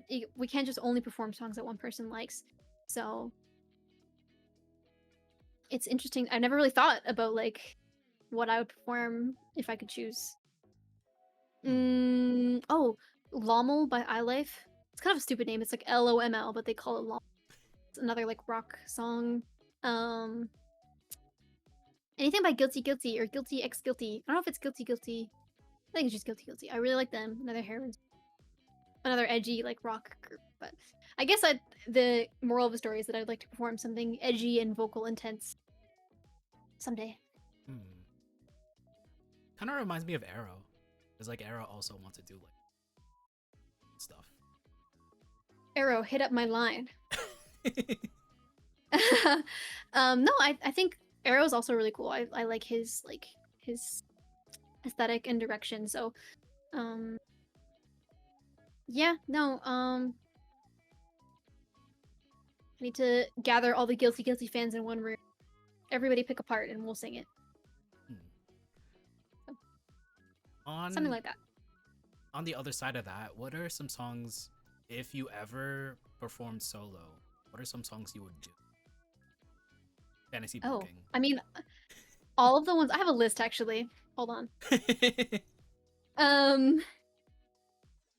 Well, okay. Actually, some of them I have already performed recently, not as a solo, but one of them was Party High by Utage, which I did with Sayu and Sunny. Oh, Odore by Aiko, which is, I guess it's a duo song. I guess I probably wouldn't do that as a single person. My favorite Ao Ao song is Mae Gami Guilty. It's kind of funny. Nobody's gonna know that song because Ao Ao is also like really small in Japan, I think. Yeah, but any of their songs, I have on here. Nyan Nyan Bad Bye Bye by Guilty. Ohime Sama by Yosagawa. Oh, one of them is actually Shout by Pure White Canvas. Maybe there's them. To me, it's like the Chica Idol version of Snow Halation. And then my favorite AKB48 song is High Tension. I like that song. I actually used to think that High Tension Greeting, it's a Chikage, was from the AKB48 song, and I thought that they invented it for like 4 years. I was like, well, that's so cool. They made a Chikage based off of this AKB48 song. It's not, but... And then also when I didn't see Moeage, but when I like discovered Moeage out, they were like, oh, they bring High Tension. I was like, dude, like the AKB48 song, but it's just a word. Just a Japanese term. I'm too gaijin. The people know Shout. Sorry. Well, I guess like being an idol otaku is kind of part of your brand, I guess. I don't know how to say that, but like, yeah, you are definitely a fan of a lot of idol groups. Yes. As someone who's kind of like getting 2 years into this, but still getting into like actual like Chica Idol or like Chica idols in general, what are some groups that you would want to, I guess, suggest? Okay, well, I guess they're technically not Chica idols anymore, but obviously I really like iLife. I think iLife is like one of, if not the first group to go from Chica Idol to like a mainstream idol recently. That just happened this year for them. But I think the biggest barricade in getting into Chica idols is having resources and like just like access to their content from overseas. So one, like if you're looking to just get into it, heroines, like the whole like company heroines, like they're quite accessible overseas. So I really like other heroines group besides iLife. I really like Nonfic and Adam Lilith. Okay, I guess like the Genki high energy ones, I like Nonfic. I like Tenshin Raman, which is like their only group in Nagoya. They're super cool. They're kind of like Nagoya iLife. And then of course there's obviously like the iLife sister groups. They're called Ion and Megaphone. I guess Megaphone is technically not an iLife sister group, but they're produced by a former iLife member, so it's kind of similar vibes. But then if you like edgy idols, I really like Adam Lilith, and I mean the name kind of speaks for itself. They're a little bit cool. And Isle, which is kind of like Adam Lilith if they were a little bit more kawaii, and obviously like Tenrin, Lady Baby. Anyway, Heroines as a whole is pretty accessible for foreigners. If you're interested in putting a little bit more work into standing people, I guess Utage is not very difficult to access. Like they're pretty easy to stand. As a gaijin, Utage is known for like their high energy performance and like just like positive vibes. Super party vibes, I guess. Oh my god, I'm talking so much. I'm like halfway done. The show. It's fine. Obviously Ao Ao. Just AO. Blue. I really like them. They're so awesome. They're super not popular. I think I know like besides Estella and besides people who discovered Ao Ao through Estella performing Ao, I think I know 3 people That know them. I think I know like that know 2 of them. them. It's beginner sailing and then Talk, whatever. Taco? Crossface. He's from Sydney, but like he loves Oh. Ao Ao. Yeah. Okay, then 4. But 4. yeah, beginner sailing. I mean, Ichigo from Asobi Pa Time. And then Horo from like the Vancouver otaku scene. But like full disclosure, 2 of them might have originally heard of them through us. I'm not sure. But like it's pretty small. And actually up until very recently, oh my god, I just saw her in the chat. Another person that I look up to is Zoyo. Maid Zoyo. Sorry, I just saw her. I really like any alt baddies. And I like that she wears Crocs. I really mess with that. Anyways, yeah, so they're super small, and up until recently, they actually had a rule that you're not allowed to record their lives or like post any videos. Or yeah, you're not allowed to record or post videos of them. I'm wearing my Crocs right now. So it's really difficult to like consume any form of like content of them. But only recently they like lifted that ban. So who else do I like? I like Ranakira, kind of not small, but like smaller sort of thing. Oh my god, I'm forgetting people. Oh, Azon is like I've also never met anybody who likes Azon. They're like they're called Game Rock Idol, I think, is like their own self genre name. So they have like video game based music, rock songs. It's really cool. Hold on, I have a stan list. I already said Yosugawa a couple times. And Akira Utage. Oh, Hare to Hare or Hare Hare. I think if possible smaller than Ao Ao. My Oshi, let me see. My Oshi has 900 followers. That's still good. She's a baby. It's good, but like if for example, if I look at like my Utage Oshi, she has 9,000 followers. If I look at like my Ranakira Oshi, she has 20,000 followers sort of thing, you know? Like, I don't know. It's just a lot of idols as well. They don't necessarily have like fans, but they have a lot of followers because people are like aware of their existence. Yeah. My point with the 900 followers thing is like nobody knows she exists except me. I mean, whoa. Ice has a lot of followers. I just discovered that. Anyways. The benefit of having like a super small group is that they notice you more and they like remember you. So that can be really satisfying as like an overseas fan. Anyways, Hare to Hare, they're kind of I don't know how to say this in like a supportive way. They're a little bit rough around the edges. But that's why I kind of like them. Like they're very like I mean actually it was Miyu who introduced me to them. And the way she described it is like the vibe is just like friends making an idol group together sort of thing. So in some ways it feels like a Kaiga idol group where like it's clear that they're just like girls who like idols and make a group So sometimes their music is like not perfectly mastered or something like that, but it kind of has like a girl next door kind of feeling. So I really like them. They have like 4 songs, but they're all really good songs. Yeah. Who am I missing? Am I missing anybody? Chat, am I missing anybody? I'm gonna probably I listen miss- to them after the show. So. I'm just thinking I do talk about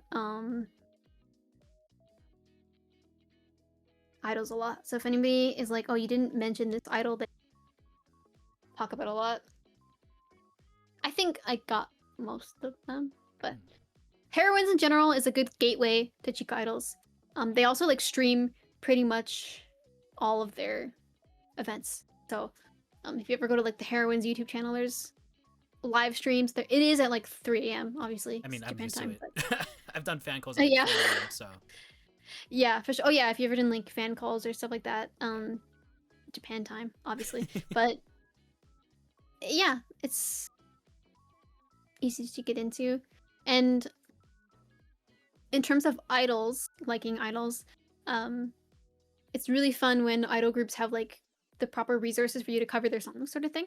So like iLife, for example, has like dance practice videos, their instrumentals, so it's a bit more accessible to like cover their songs. Like for example, when we do Owl covers, I have to watch like 5 different bootleg live recordings of them and like piece it together. Like in like CapCut, I have like all of them and I'm like, okay, how does this work? But yeah. Gotcha. That's it. Lots of heroines then. Get into that after this. Yeah, I mean, they have like something for everybody sort of thing. And I guess my overall thing would be don't stop at heroines because they are kind of like near the top of the barrel sort of thing. Right. But I don't know. They're a good way to learn about gateway. Chica idol culture and yeah. We talked about groups. I do want to ask. You do have a thread, but might as well just like simplify it a little bit. Who would you consider your Kamiyoshi? Yeah. Wait, it's right here. Hold on. Probably this guy. Oh, whoa. Odafest badge. Good thing they didn't say my legal name on it. Anyways, this guy, I like this guy a lot. It feels a little bit weird because I have been following her since she was like 15 years old. But to be fair, at the time I was also like 16 or 17, that's so fine. it wasn't that weird. But yeah, no, I really look up to her perseverance and also like her seemingly endless supply of energy. Like it's really impressive to me. Like if anybody's ever seen a video of Ice, I don't think I've ever seen her look tired in my life, despite being so high energy. I don't know. If you ever watched a video of her dancing, something that I think is like so amazing about her is that she but she very rarely puts the heels of her feet on the ground. She's always dancing like on her tiptoes because she's just like bouncing off the floor sort of thing. Like it's like to her, the world is a trampoline. And she is just like literally bouncing off the walls. I don't know. I want to talk about this video, but I don't know if I can find it. Maybe I'll find it and tweet it or something. So everybody go Twitter.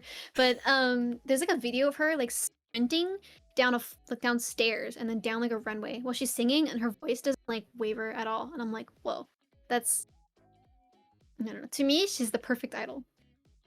Put on this earth to be idol.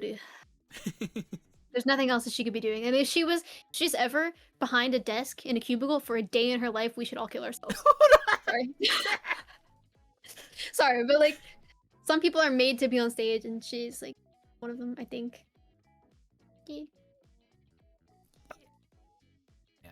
It's interesting. Anyways, I think it's interesting to Go hear ahead. how like who people's Kamiyoshis are. So I usually ask that. she's my like alive one. A lot. What are Yeah. Some past? Well, Miyawaki Sakura from HK248, she did graduate. But she's not like dead because obviously she's in a K-pop group Yeah. right now, but it is different.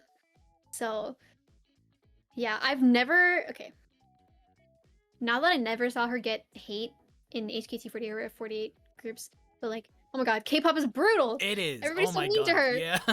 Come home, Pookie. Come back to HKT48, and everybody's gonna be nice to you again.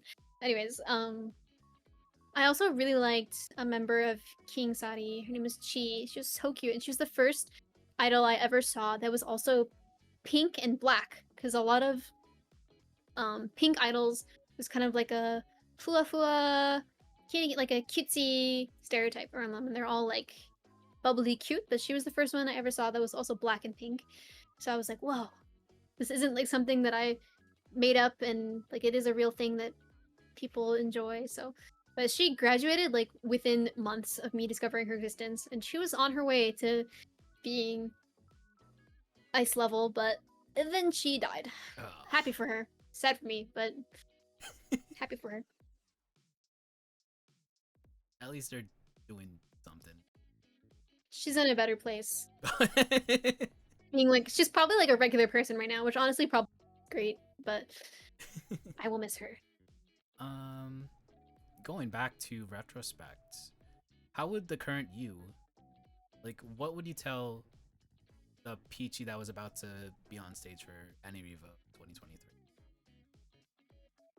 Relax, like, it's okay. Calm down. No, I guess. I mean, even I think like in another 3 years, I'll still look back at this moment and be like, relax, it's fine. But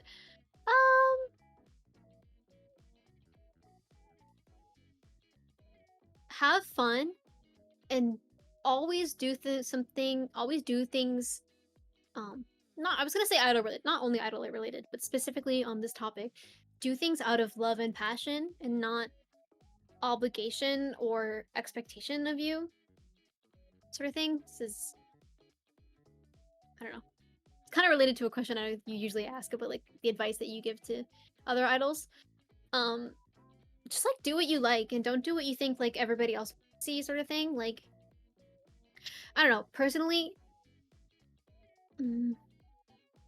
I guess this is still related to like talking to my past self, but my past self was like admittedly a little bit disappointed that people didn't know the songs that we were doing. Because like in my head at the time I was like, Love Live is famous. Little did I know I came at like the death of Love Live. The But tail end. yeah. But so yeah, I was like a little bit, I had my expectations high that like the whole crowd would be singing our song and like everybody was gonna be like, yo, I love this song, but nobody, one person did. So I was a bit disappointed, but I think if you just perform songs that you think people want to see, you're gonna burn out so fast, because like where is the love of the game? Like, I don't know, if you perform songs for other people and not for you, it's not for you anymore. And if you just perform the songs that you love and you care about, then eventually people are gonna be like singing them along with you. Like for me, like a crazy example is Kaleido Blue by Ao Ao, because I think Lily, Sunny, and I and Ivy were like the only people who knew of their existence in Vancouver. And so we were like, oh, we want to perform this song, but like people aren't gonna know it, and what if they think it's boring? But we're like, actually, we love it so much, we want to just do it. And now, 5 months later, if you ever watch like the video from Blossom stage, everybody knows the song now and is like singing the song with us, and it's like, I don't know, it's a testament to passion, I guess. Don't do a song because it's popular, or don't not do a song because it's not popular. Just do what you want and have fun. To myself and to all people. I think that covers grounds for general advice. I was gonna ask for general Yeah. advice, but yeah. I don't know, that's like a big thing for me. I don't know, it's just like do what you want, like, and do what you actually care about, because like everybody can tell.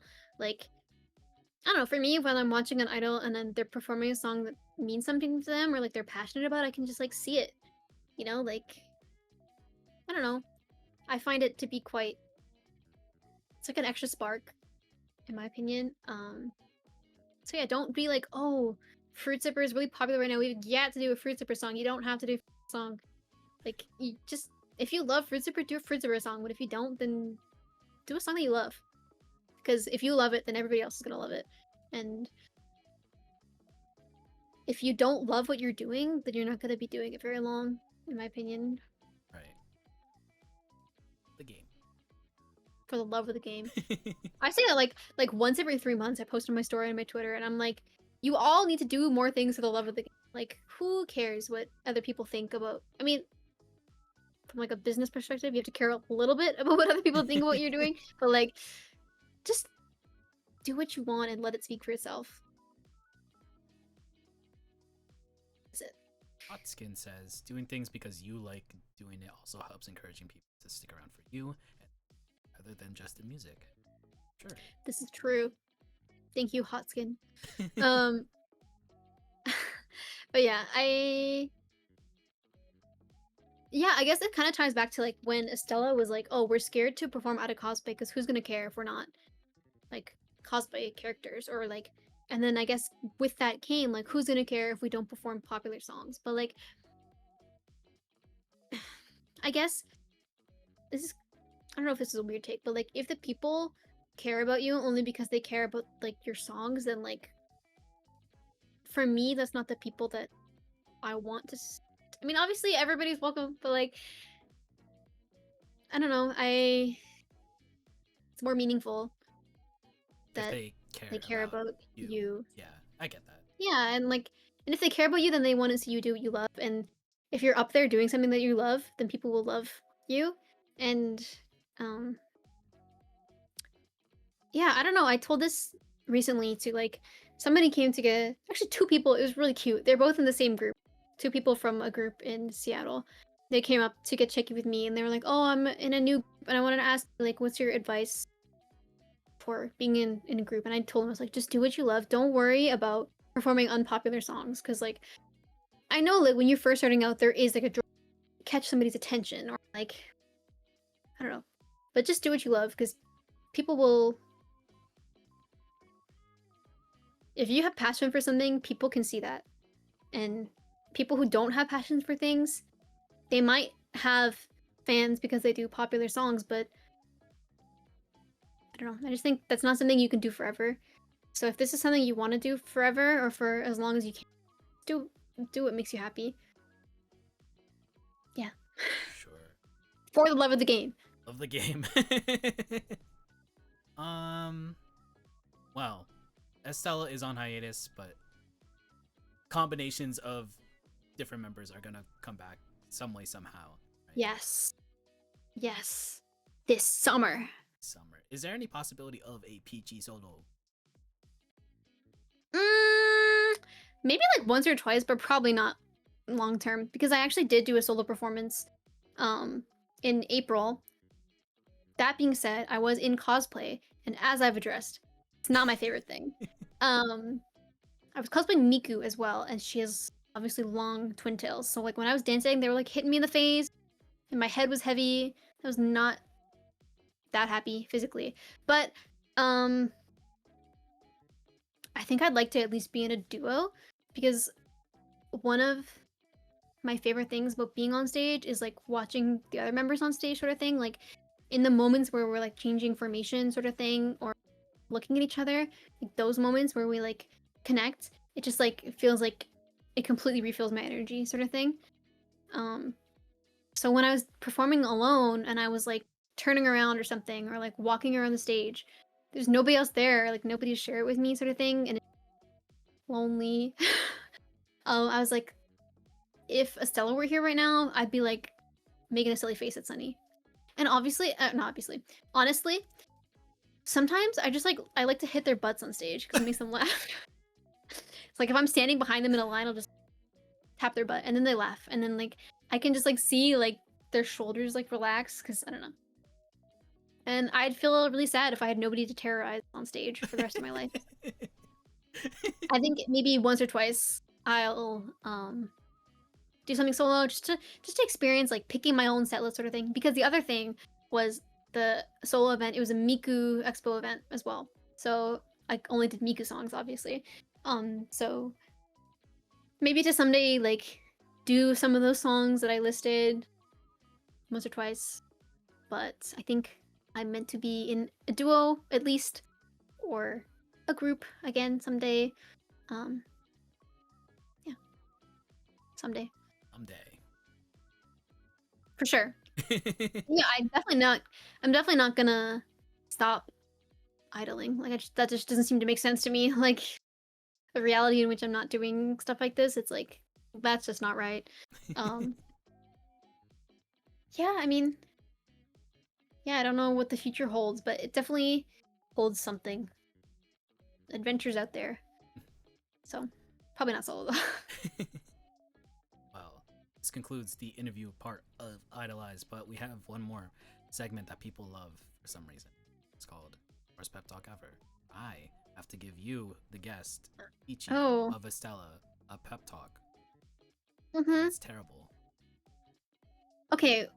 Well, you know that a lot of misfortune has recently struck me. So, I'm starting really low from the ground. So, you're going to raise me up. Alright. Well, there we go. 1 minute. Piqi! Just like Latte, when I watched some of the performances, the full performances Latte mention. on the YouTube channel and also the ones that are like fan cams and whatever, you definitely caught my attention a lot. To say you stole the show is definitely what I definitely mean. You are definitely cool and stuff. And Estella is really great, and I really want the opportunity to actually see you guys perform and not pass by you at Taco Bell. But yeah, you're cool and awesome and stuff, and I really regret not really being there when you guys were active, but yeah, I just want to see you somehow in the future. You perform solo, duo, as Estella, who knows? But yeah, honestly, keep doing what you're doing, and congrats on everything. Well, not congrats on the car crash. Congrats on everything else. So, yeah. It's okay. It got me 20,000 likes on Twitter, so it was worth something. Oh yeah, I don't know why did that? Dude, I don't know slap? because genuinely, I only tweeted it because the tweet is 2 screenshots of my Instagram story. So everybody on Instagram knew what had happened. So all I did was I saved my Instagram stories and I was like, I'll put them on Twitter because there's a lot of people who follow me on Twitter and on Instagram. That way the people on Twitter will. And also people are like following me from it, but like I don't know what you expect. Like you usually when you see a tweet and you follow somebody from it, it's because you liked the tweet and you want to see more of that. But I'm not planning more car crashes. I'm not planning on posting about more car crashes because I'm not planning to be in any. Right. Yeah, so I don't know why. And then people are somebody quote retweeted it and said like, "Yo, if this happened to me, I'd probably kill myself." And I was like, "Yo, I think I just responded like, "Yeah." Anyways, that was crazy. I mean, I kind of thought it would get like a few likes because it was kind of funny. Yeah. But I didn't think it was gonna get that many, and also people were like recognizing the cop car because like I mean I knew that was probably gonna happen eventually with like some people because it is like I mean every city has their own like cop car, but like at least 10 people were like, "Hey, I know where this is." I was like, "Ha ha ha." But the chances are as well that like because I live in a pretty small city. And it was like on one of the most popular, biggest roads. Chances are that some of the people who like saw that tweet and recognized it, like, because like usually when this thing happens here, we're like, oh, just heads up, this street is closed, sort of thing, because it's like the main road. Anyways, but, no, but it's okay. It wasn't my fault.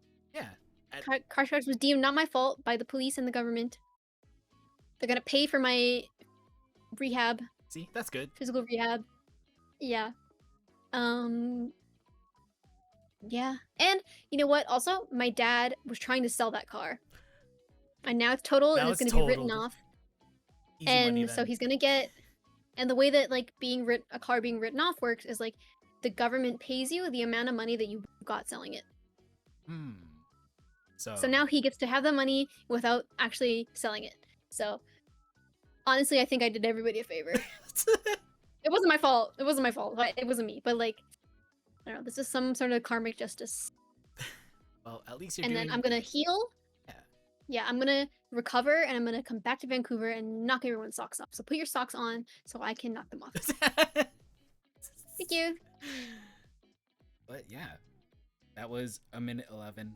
Hopefully everything will be super duper well after all this. So, but Yes, I've had a lot of built up bad karma. but if you haven't followed Piqi yet, follow Piqi on Instagram right there, and also Twitter, which I think is linked. Whatever way it is. Yeah. Below you. Yeah. But yes, thank you, Piqi, for this invitation on the show as I magically fill my notepad right now. I have to. Oh. Yeah. Where Thank are you. It's an honor. Estella's Piqi. Okay. That's done. Bug lady. Don't call me that. Bug lady. Because I study forensic entomology, which is the study of insects in crime. So Interesting. I think affectionately Bug lady? referred to as bug lady. Although technically, not all insects are bugs. But Neat. Wow. actually. Thank you, Piqi, for accepting this invite on the show. Thank It was a you. great episode and a great time to actually It's have a long you here. one. A long one, you know. Idolize this for the appers. So yeah, follow Piqi. If you missed any part of this live stream, this will be uploaded on youtube.com/idolize101 tomorrow. I'll probably make an announcement. And I'll probably tag Piqi in it. Yeah. Whoa. But Idolize is not done this week. Triple duty, Eggy Drago, as I will be having Nova Mariposa once again, encore edition for episode 90 this Sunday, May 31st, 5 p.m. PST, 8 p.m. EST. Nova of Vivaria. Vivaria just made their re-debut at Anime Central, so it'll be a good time to have Nova back on. Wahoo! So yeah, This guy's busy. I'm making up for lost time. I was gonna have a break the week after. I was like, I'll probably have another one. So yeah. I mean, actually, when you first asked me, you gave me a bunch of dates, and I was like, "Oh yeah," and you're like, "Actually, all those dates are taken now." And I was like, Yeah, "Okay, 'cause slay, I was like, slay," I was kind of booking a lot of people, trying to fill my schedule. So I'm like, as you should. Welcome back, King. yeah. But thank you so much, Ichi. I will be listening to Thank a bunch of you. heroines groups after Yippee! after this. So You're all welcome to hit me up on the internet and ask for a song. Tell me what songs you like, and I'll give you a song. Because okay. everybody start loving idols more now. We'll be ending stream. Take care, brush hair, be kind, rewind. This is Eggy Drago signing off with Piqi as the guest on IDOLEYEZ episode 89. Bye bye.